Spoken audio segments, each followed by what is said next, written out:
From James Myers, ATTY, to Wendell Haynes, solicitor, with offices in Middle Temple Lane, off Fleet Street, which is London's legal heart and brain in life. Fleet Street, with such a history past, present, and to come, as may never be written in full by all the storytelling pens combined in this greatest literary center, and working harmoniously, no, not in the space of a lifetime. Drafted in the office of the American lawyer, 2 days before his setting sail from New York, bound for London, and it was received, owing to stress of weather, 5 days before its writer set foot on British ground, and read by its recipient with no little surprise. This is what it contained. Wendell Haynes, Esq., Middle Temple Lane, etc., London. Dear Sir, after 4 years I find myself in the act of reminding you of my continued existence, and of your promise of proffered help, should a day come when you, on that side, could aid me, on this, because of what you chose to consider your debt to me. To proceed, in 2 days I set out for England, and it will take me, upon my arrival, many days, perhaps, to find out what you, with your knowledge of places and people, and your easy access to the records, can do in half a day, no doubt. I feel sure that I can rely upon you to do for me this personal favor, which is not in the direct line of your business routine, perhaps, but is quite within your ability, I trust and hope, and without taxing too much your time and energy. And now to business. I have reason to think that a certain Paisley estate over there awaits an heir, and that one Hugo Paisley, or his heirs, have been advertised for. To know the exact status of the case, and something about the people with whom I may have to deal, at once, upon my arrival, will help me much. And it is to ask for this information at your hands that I now address you, and, being sure of your will to aid me, as well as confident of your ability, I shall trust to hear that which I so much wish to know, upon my arrival in London, and from you. I sail by the Etruria and shall stop at Brown's. Yours sincerely, Jas. Myers. Wendell Haynes, solicitor, smiled as he read this missive. He had a most vivid remembrance of his first and only visit to America, and of his meeting with James Myers, quite by accident and shortly after his arrival in Chicago, which city had seemed, to the visitor, a more amazing thing than the howling wilderness which he had been in daily expectation of seeing, would have appeared to him. In his efforts to run down a friend from the suburbs, Myers had consulted a hotel register, and seeing the name of the English lawyer, written by its owner just under his eye, he had first looked at the man, and then at the name, and, upon learning that he was an utter stranger to the city, and to the ways of its legal fraternity, he had presented his card. Solicitor Haynes had visited America and the States to investigate what had appeared to be an effort, on the part of American agents, to cheat the widow of a certain English ranch owner out of her just rights and lawful income, and the assistance rendered by Mr. Myers had earned him the lasting and earnestly expressed gratitude of his brother attorney, who asked for nothing better than an opportunity to repay the favor in kind, and no time was lost in the doing of it, so that when James Myers arrived at Brown's, and put his name upon the big register, the following letter was promptly handed him across the clerk's desk. James Myers, Esq., Brown's Hotel, London. Dear Sir, your favor was very welcome, affording me, as it did, some small opportunity to return a very little of what I owe you for many past courtesies and most valuable service, and I have lost no time in looking up the information you desire. There is a large estate, that of the Paisleys of Ilchester, awaiting the next of kin, who should be, so far as is known, the descendants of one Hugo Paisley who left this country nearly 80 years ago, and whose heirs, male or female, are entitled to inherit. There has been an effort made to hear from these heirs, and, strange to say, there has been no reply, nor has any other claimant appeared of lesser degree. If you will call upon me upon your arrival, I will give you all details and addresses so far as known to me, and shall be very glad if I can be of yet further use. Yours sincerely, W. D. Haynes. You see, said Solicitor Haynes, at the close of an hour's talk with Lawyer Myers, thus far all is quite clearly traced, and there is no doubt of the rights of the Hugo Paisley heirs, if such are to be found, and if they can prove their heirship. And the family, here in England, is quite extinct, then? In the direct male line, yes. There may be cousins, or more distant relatives, But the father of Hugo Paisley had 4 children, the 3 eldest being boys, the youngest a girl. This girl married young and died childless. The elder son married, had 1 son, who did not live to become of age, and himself died before he had reached his 42nd year. Then the second son, Martin, inherited, and the last of his descendants died not quite 2 years ago, a widow and of middle age, I hear. And there have been no claimants? None, I am told. The case was advertised, both here and in the United States, but with no results as yet, unless the solicitor stopped short and looked keenly at his visitor. Something, he said, has surprised, and I could almost imagine, disappointed you. You are quite sure of this, the other urged, unheeding the last words. There have been no claimants, near or remote? Absolutely none. The solicitor looked again, questioningly, into the face of his vis-a-vis, and then something like surprise came into his own. Upon my soul, Mr. Myers, if I were to express an opinion upon your state of mind, I should say yes, upon my word I should say that you were disappointed, absurd as that would seem. Disappointed, how? Because, by Jove, there have not been any applicants or claimants for Hugo Paisley's money. Well, you wouldn't be far wrong. I am surprised, at any rate, and I shall have to admit that this fact disarranges my plans, stops my hand, as it were. He got up and took his hat from the table. I came here with the intention of telling you a rather long story, in the hope of enlisting your interest, perhaps your aid. Now, I find that I must defer the story, and go at once and cable to friends at home. He wasted no more words, but, promising to dine with his friend later, hurried back to his hotel, where he found a cablegram awaiting him. Previous to his departure from New York, Ferrars had given him a code by which to frame any needful cable messages, concerning the business of the journey, or the people whom it concerned. The detective had warned all of the little group, now so closely bound together by mutual interest and in the same endeavor, to be constantly on guard against spies. Unless I am greatly mistaken, he said, every effort will be made to keep in view all who are known to be connected with the Brearleys and their interests, and the fact that we are fighting an unknown quantity makes it the more necessary that we use double caution. We don't want another blow in the dark, any of us, and, above all, we do not want to be followed across the water, and shadowed when there. The wisdom of this was admitted, for, since the attack upon Robert Brearley, the unseen foe had become a bugbear indeed to Hilda and Ruth, and they abetted Ferrars in all possible ways, no longer questioning and with growing confidence in his leadership, in spite of the seeming absence of results. The cable message which Mr. Myers read was worded as follows. Jas Myers, etc., etc. H. has seen brother, who is watching affairs, unable to sail at present, letter follows. F. These were the words, their meaning, according to the chart, was this. Hilda has seen the Western tourist. He is watching us, and we will not attempt to sail until he is off the scent. F. Half an hour later this message went speeding back to New York, and from thence westward. To F. Ferrars, etc., etc. Case all right, way clear, no claimants. Which meant precisely what it said. A few days later 2 letters passed each other in mid-ocean.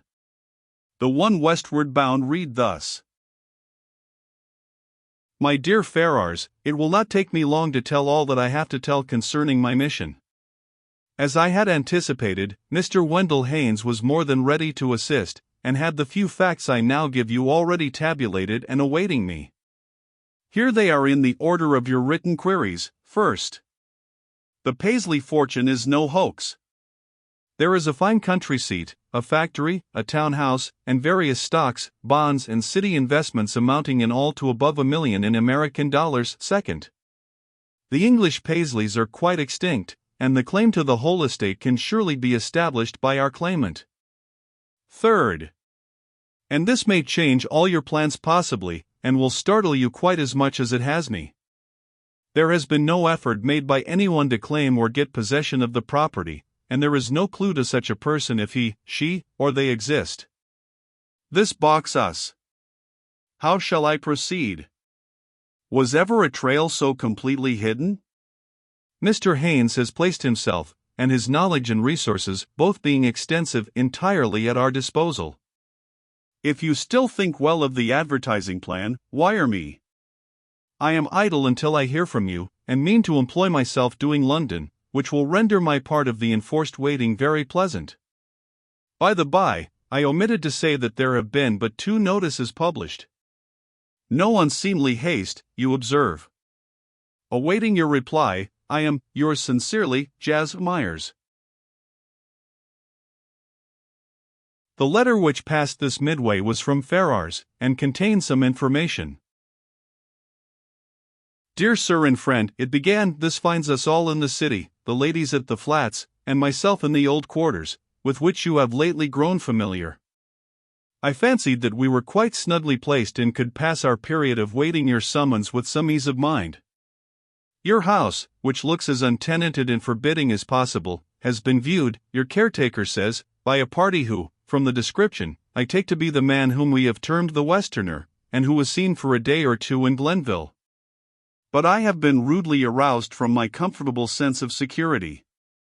Yesterday Miss Grant and Miss Glidden were downtown, and were driven out of the avenue by a long political parade. Driving down a cross street, their coachman turned up Clark Street, only to find that another contingent was moving into that street, at the upper corner of the block. It was moving toward them, and the man quickly reined his horses close to the curb to await the passage of the line. Directly opposite the carriage was the sign, so frequent upon that street, of 3 balls, and while Miss Hilda gazed with some idle curiosity at the to her strange sight, a man came out tucking something into his waistcoat as he stepped down upon the pavement, glanced about him, and, without seeming to observe the carriage, or its occupants, walked quickly away. She had seen him, twice at least, at the Glenville, and she knew him at once. She ordered the driver home by a roundabout road, but she is certain that the man was the same whom we thought a spy or worse. The most disagreeable feature of this is that I have not yet seen the man, watch as I would, and if he is watching us, he has the advantage. If the worst comes to the worst, we shall have to spread out and go aboard our boat, when the time comes, singly and in disguise. Evening, since writing the above I have visited the place of the 3 gilt balls and have found, at last, a straight tip. The fellow had just redeemed a watch, pawned 3 days ago. It was a very pathetic story that we got out of the warm-hearted pawnbroker. The young man was overjoyed to be able to claim his watch so soon, for it was a keepsake given him by his dead father, and he prized it beyond words. The watch was a fine foreign-made affair, and on the inside was engraved Charles A. Brayley or Brearley, he could not remember exactly. So, you see, the probability is that we have stumbled upon the watch stolen from Brearley's room in Glenville, which the fellow first pawned, from necessity perhaps, and then hastened to redeem, having taken the alarm in some way. He may even have been made aware that a description of the stolen watch and jewels had been lodged with the police. But all this is guessing. I am still confident that we shall find the solution of our problem on the other side of the Atlantic. Miss Glidden is still bent upon crossing, and your wife is her willing abettor. As for the 5th member of our party, he is at present like wax in our hands. Mind, I say our, not mine alone. There is nothing new from Glenville, how could there be now? I need not tell you about ourselves, Mrs. Myers, I know, keeps you well up in our personal history. And so, good luck to you. From yours in good hope, F. S. Ferrars. 2 days later this letter reached Ferrars. Glenville, July. Ferris Grant, Esq. Dear Sir, yesterday, too late for the mail, I struck luck, at least I hope you will call it luck. It came through our girl, that is, the young woman who presides in my kitchen. She has a chum in the kitchen of the Glenville, and last evening they were exchanging confidences upon my back porch. It appears, I'm going to cut the story short, it appears that the night clerk is a Kodak fiend, and a month or two ago the fellow, after being guyed about his poor work until he got rattled, vowed he'd contrive to get a picture of every person who set foot in that house for the next month to come, and that they should be the judges as to whether the pictures were good or not. Now it turns out that our traveler from out west was one of the victims of this rash vow, and when I found it out I lost no time in getting that picture. The fellow likes to drive my horses, and he always owes me a pretty good bill. I enclose to you this masterpiece of art. As you never saw him, to your knowledge, and as I had one glimpse, you will be glad, I dare say, to be told that the Glenville house people think it a good likeness. There's nothing else in the way of news, and so, good luck to you, and a good voyage. Samuel Doran. When Francis Ferrars had looked long at the picture enclosed in Doran's letter, he started, and ejaculated, in the short, jerky fashion in which he used habitually to commune with himself, "That face, I've seen it before, but where?" And then he suddenly seemed to see himself approaching the City Hall, and noting, as he walked on, the same face. It was the habit of the detective to see all that came within his range of vision, as he went about, but he might not have retained a memory so distinct if he had not, in leaving the very same place, encountered the man again, his position slightly shifted, but his attitude as before, that of one who waits, or watches. For some moments he looked thoughtfully at the picture, which was that of a dark and bearded man wearing a double eyeglass, and then he placed it under a strong magnifier, and looked again. "Ah," he finally exclaimed, "I was sure of it. The man is in disguise." He took the picture at once to the ladies' sitting room, and held it before the eyes of Hilda Grant. "Do you know it?" he asked. "That." She caught it from his hand, and held it toward the light. "It is the man whom," she paused, looking at Ferrars, inquiringly. "Whom you saw at the pawnshop?" "Yes." "Ah." "And at Glenville?" "Yes, at the hotel." "And he was tall, you say, and broad-shouldered?" "Yes." "Strong-looking, in fact." As if he checked himself at sight of the intent look upon Ruth Glidden's face, and she took the word from his lips. "As if," she repeated, icily, "he could shoot straight, or strike a man down in the dark." She arose and took the picture. "It is a bad face," she said, with decision. "It is a disguised face," replied Ferrars. "Nevertheless, I think I shall know it, even without the beard and thick, bushy wig." "Let me see."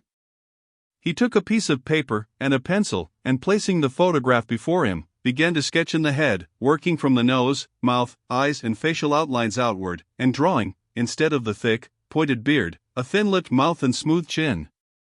Then, when the young ladies had studied this, he copied in the mustache of the photograph. "It belongs to the face," he observed, as he worked, "and probably grew there." Late that night, as the detective sat alone in his room with a pile of just completed letters before him, he again drew the photograph from its envelope and studied it with wrinkling brow. "If you are the man," he said, with slow-moving lips that grew into hard, stern lines as he spoke, "if you are the man, I will find you. If you have struck the first blow, and it's very possible you also struck the second. But the work is not yet finished, and, unless my patience and skill desert me, the last stroke shall be mine."